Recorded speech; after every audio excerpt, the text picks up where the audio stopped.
Bonjour les amis, je suis sur YouTube depuis 2015 et je considère que créer ces vidéos de développement perso, c'est une partie de ma mission de vie et une partie de ma vocation.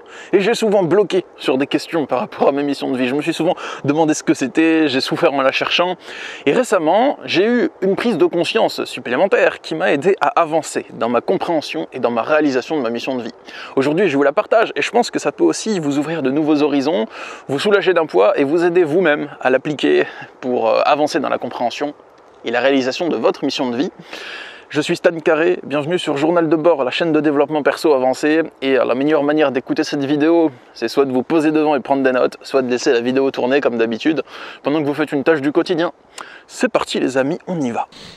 Au début, quand j'étais sur YouTube, j'avais une certaine manière de chercher mes sujets de vidéo. C'était pas la bonne du tout. En gros, je cherchais le bon sujet de vidéo. Je cherchais à trouver la bonne vidéo à vous faire. Comme s'il devait y en avoir qu'une. Et chaque fois que j'avais des idées de vidéos sympas, je me disais « Ah tiens, je pourrais parler de ce sujet ». En fait, non. Et je rejetais cette idée dans le but de trouver la bonne idée. Donc, je sortais pas de beaucoup de vidéos à ce rythme. Parce que chaque fois que j'avais une bonne idée, je la freinais en me disant « Non, non, je trouverai la bonne idée plus tard ». Et donc, ça crée un peu de peur, parce que vu que je sortais pas beaucoup de vidéos, ma carrière se développait pas beaucoup, c'est logique. Après ça, j'ai eu une prise de conscience. J'ai compris que si je voulais créer des bonnes vidéos, il fallait que j'en sorte plus, et que j'abandonne ma quête de trouver le sujet de vidéo parfait. À la place de ça, je devais chercher ma meilleure idée du moment, et appliquer ma meilleure idée du moment sans trop attendre. Donc ça a fait en sorte que je sorte des vidéos plus rapidement, avec moins de pression derrière, moins de stress, si on peut dire, et c'était plus fluide pour moi la démarche de création. Mais malgré cette prise de conscience, il me restait quand même des bribes. Il me restait des bribes de cette tendance, et récemment, l'idée a fait son chemin. J'ai fait une vidéo avec Randa de l'audace d'être soi il y a quelques mois. Et dans cette vidéo, Randa elle a partagé une idée qui est très intéressante. C'est pas normal de se dire « Tiens, j'ai envoyé un message de travers, donc j'ai tout gâché ». Non, on peut tous faire des erreurs. Donc si j'ai envoyé un message à une amie et ce jour-là, j'étais pas de bonne humeur, j'ai une journée difficile, je vais dire, est-ce que je vais me dire j'ai tout gâché? Non. Bah non. En général, tu vas dire à ton ami, excuse-moi, je crois que mon message était un peu sec, tu m'en veux pas, j'ai eu une sale journée, ton ami, elle va dire, mais non, t'inquiète, tout va bien, et ça se passe, quoi. Ça se rattrape. Ouais, ou si ça la dérange, on va en parler, et puis on va clarifier les choses. Mais c'est pas normal, déjà en soi. Si tu te dis que j'ai envoyé ce message, donc j'ai tout gâché, c'est pas normal. Donc, ce qu'elle nous partage, c'est que dans une relation saine, on ne doit pas avoir à marcher sur les œufs, sinon la relation s'effondre. Parce que des fois, vous avez une relation avec une personne et cette relation n'est pas saine et vous vous demandez mais comment lui parler pour qu'il ne s'énerve pas, pour que ça se passe bien, comment faire pour ne pas déclencher ses émotions. Et vous avez l'impression que vous devez réaliser un speedrun. Et non, un speedrun, les amis, si vous ne savez pas, c'est dans un jeu vidéo, un speedrun, c'est quand vous réussissez à faire un niveau du jeu de manière parfaite. Ça veut dire que vous faites le niveau le plus rapidement possible. Vous sautez sur la bonne plateforme le plus vite possible, au pixel près. C'est vraiment une sorte de calcul millimétré. Et il faut connaître le jeu vidéo par cœur et l'avoir pratiqué pendant des dizaines de milliers d'heures pour arriver à faire vos speedruns correctement dans des jeux vidéo assez complexes. Et avec certaines personnes, on a l'impression que la relation c'est un speedrun. C'est-à-dire que si vous faites une erreur, que vous sautez un pixel trop tard, vous ratez votre speedrun. Et avec certaines relations, vous avez l'impression que si vous dites une chose de travers, vous ratez totalement votre relation. Et vous le savez les amis, moi j'ai vécu en relation toxique avec ma mère quand j'étais plus jeune. Donc c'était vraiment une relation d'emprise assez violente et je me suis rendu compte que même si elle est bannie depuis longtemps, j'avais ce genre de mécanisme qui allait se transposer, non pas sur mes relations de couple, ça c'est ok, mais qui allait se transposer sur mon travail. Et oui, j'avais l'impression, et c'était un mécanisme qui était resté dans mon cerveau, c'est pas un truc conscient, je me disais pas « ah oui, c'est comme ma mère et tout », non.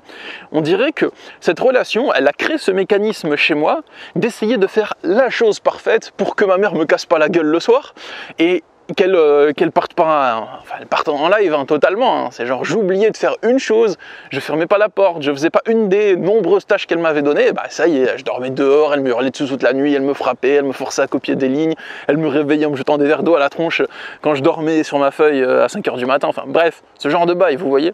Et donc on dirait que j'ai créé un mécanisme dans mon cerveau qui disait que je dois faire la chose parfaite ou trouver la manière de me comporter parfaite pour pas la déclencher. Et ça marchait jamais. C'était super codifié. Donc je rentrais à la maison, je devais passer dans un certain endroit de la maison pour pas l'énerver. Ensuite, je devais lui dire bonjour à un certain moment, mais pas à un autre. Mais je devais pas oublier de lui dire bonjour non plus. Ensuite, je devais lui faire le rapport de ce que j'avais fait pendant la journée, mais je devais lui demander si elle était disponible d'une certaine manière et pas d'une autre. Et c'était un parcours miné. Et à chaque fois, ça ne marchait pas. Même quand je faisais les choses parfaites, elle trouvait un moyen de s'énerver en parlant du passé. Et donc, on dirait que ce mécanisme de faire la chose parfaite pour pas déclencher l'Armageddon, c'est quelque chose qui était resté ancré plus ou moins, plus faiblement. Mais dans mon cerveau, dans le sens où au niveau de mon travail, j'avais l'impression que je dois trouver la vidéo parfaite, que je dois trouver le bon chemin, la bonne suite de vidéos pour arriver vraiment à établir ma carrière, à réussir là-dedans, vous voyez.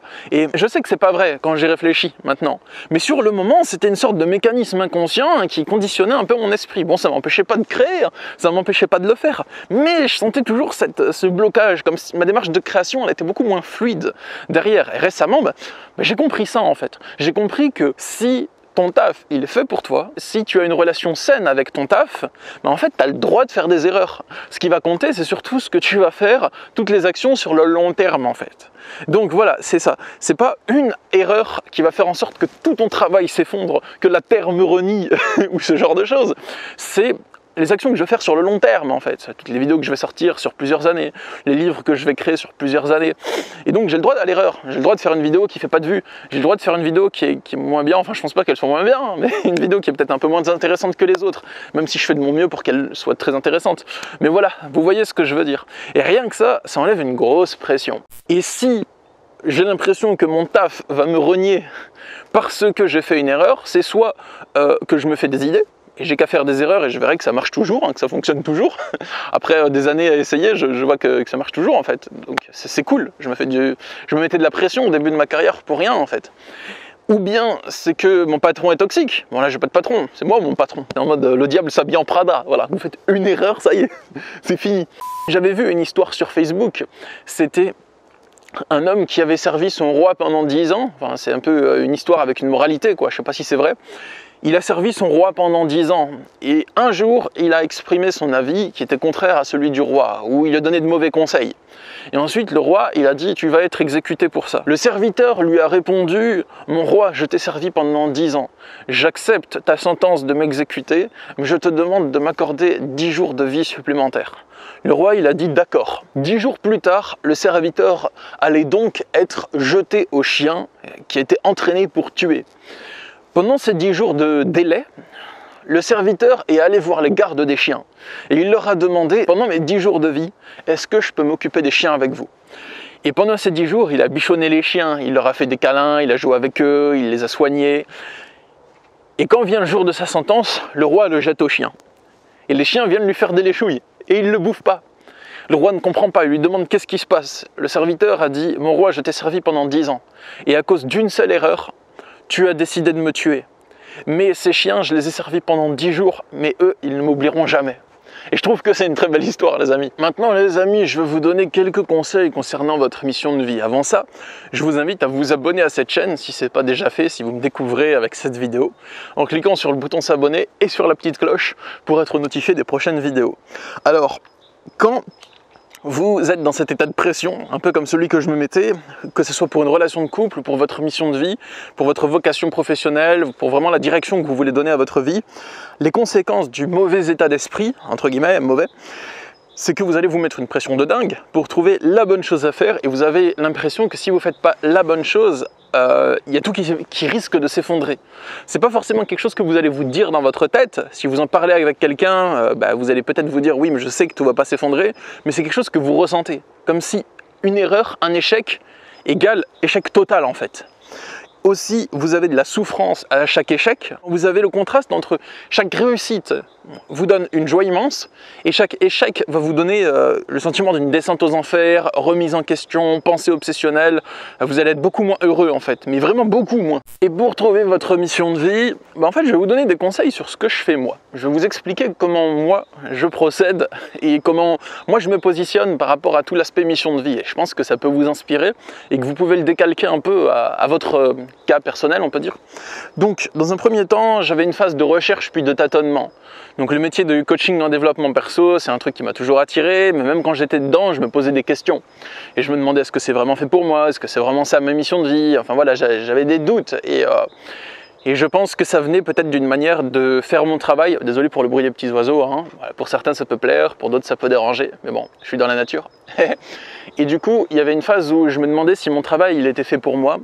Et je pense que ça venait du fait que j'exerçais mon travail, mais peut-être en me mettant trop de pression, et donc je m'épanouissais moins dans mes activités vu que j'avais trop de pression, et aussi que je le faisais peut-être pas de la manière la plus épanouissante possible, j'organisais pas encore de retraite, enfin voilà. J'ai ajusté des choses et maintenant je me sens vraiment fluide.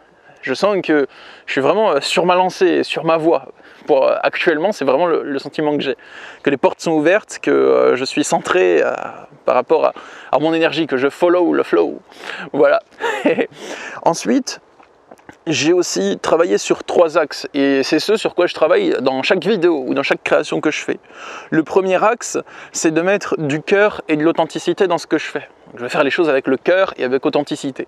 C'est important pour moi de vous donner une vibration qui n'est pas une vibration d'ego ou avec le moins d'ego possible du moins. C'est pas un jugement que je mets envers moi-même, c'est juste que je sens que c'est plus sympa à regarder quand c'est authentique, quand ça vibre authentique et que je joue pas un rôle dans ma vidéo, que je parle pas avec une sorte de fausse émotion simulée, que je crois qu'elle est vraie et que c'est un masque que je porte et tout. Enfin, j'en vois dans le milieu du coaching en développement perso, certaines personnes et tout, on dirait qu'ils sont bloqués dans la façade du coach inspirant. C'est chaud et j'encourage ces personnes à s'ouvrir, à devenir eux-mêmes parce que c'est la plus belle chose qu'ils puissent être. Et du coup, ça c'est le premier axe, le cœur et authenticité. Le deuxième axe, c'est la pertinence. C'est pas parce que je suis authentique que je dois me permettre de faire des vidéos qui vont être chiantes à regarder pour vous. Voilà, tout simplement. Avec plein de des moments de blanc, d'hésitation, même si le silence peut faire du bien des fois, mais vous voyez ce que je veux dire. J'ai pas envie que vous vous emmerdiez carrément en regardant mes vidéos. Et le troisième axe, c'est la créativité. Pas forcément pour chaque vidéo, c'est important, mais je veux dire vraiment la créativité pour innover dans ma vie, mettre en place des nouveaux projets, des nouveaux trucs qui me nourrissent en fait, pour créer des choses dans ma vie en fait, voilà, pour mettre en place des nouvelles activités. Donc mon état d'esprit les amis, c'est qu'aujourd'hui je vais me mettre bien sûr moins de pression, mais je vise toujours la qualité, mais avec moins de tension intérieure. Mon état d'esprit, mon émotion quand je crée est différente, et ça me permet de faire des vidéos d'encore meilleure qualité. Voilà, j'espère que ce que j'ai partagé vous a plu. Si vous souhaitez aller plus loin avec moi, il y a mon accompagnement de coaching qui est dispo pour vous. Et c'est des coachings individuels ou des programmes de coaching avec moi sur plusieurs mois, en consultation, hein, je veux dire, pas en ligne, pas juste en regardant des vidéos. Hein. Je parle vraiment d'échanges avec moi par Skype, téléphone ou Messenger. Et mon but, c'est vraiment de vous accompagner à dépasser des blocages, à dépasser des situations de souffrance, des situations bloquantes. Donc si vous avez une demande, vous êtes le ou la bienvenue. Mais si vous avez une demande, parce que j'ai beaucoup de personnes qui vont me contacter en coaching, mais qui n'ont pas de demande, et donc moi mon accompagnement il peut vous servir si vous avez une demande. En gros, Stan, j'ai besoin d'aide pour dépasser tel blocage, pour dépasser telle souffrance, pour résoudre tel problème, pour prendre telle décision, et pour savoir quoi faire dans cette relation, pour trouver ma mission de vie, pour m'épanouir. Ok, c'est une demande. Mais si c'est juste je vis ça, point, d'accord, et dans ce cas que puis-je pour toi? Ben en fait, j'ai tel problème, d'accord, je l'entends, mais dans ce cas, que puis-je pour toi? Et ça, c'est des choses que je vais rencontrer, et c'est ok. Mais sachez que si vous voulez avoir mon efficacité pour vous, si vous avez une demande et que vous voulez que je me penche dessus avec vous, en fait, je peux être super efficace pour vous. Voilà les amis, moi je vous dis à bientôt, prenez soin de vous, et je vous envoie plein d'énergie positive et plein d'amour. Bye! À chaque souffrance intérieure que j'ai vécue, j'ai pu trouver une solution définitive. Chacune de ces solutions m'a permis de déjouer le mécanisme psychologique qui produit la souffrance, qu'il s'agisse de l'angoisse, de la culpabilité, de la colère, de la tristesse, du doute ou de la dépression.